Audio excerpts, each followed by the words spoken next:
Sa madilim na anino ng kasaysayan ng Mexico, sumisilip ang alamat nila Malinche.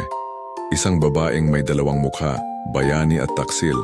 Kilala siya bilang tagapagsalin at tagapayo ni Hernan Cortes, ang mananakop na Espanyol. Ngunit para sa mga Aztec, siya ang nagdala ng kapahamakan sa kanilang imperyo. Sinasabing si Malinali, tunay niyang pangalan, ay nagmula sa isang maharlikang pamilyang nahulog sa pagkaalipin. Nang dumating ang mga Espanyol, siya ay naging tulay ng wika at lihim na sandata ni Cortes na nagbukas ng pinto sa pagbagsak ng Aztec. Sa mga gabi ng bagyong hangin sa Mexico, may mga nagkukwento na nakikita raw ang multo nila Malinche sa mga lumang kalsada at tabing ilog, umiiyak habang hinahanap ang kanyang nawawalang anak. Sa ibang bersyon, siya raw ay nagpapakita bilang isang babaeng nakaputi, nagbabadya ng trahedya sa sinumang makasalubong niya.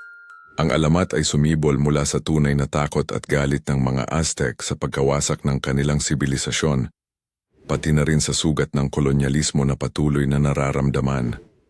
Hanggang ngayon sila Malinche ay paalala ng sugat ng nakaraan at ng multong hindi pa rin matahimik na patuloy na bumabalot sa kasaysayan ng Mexico.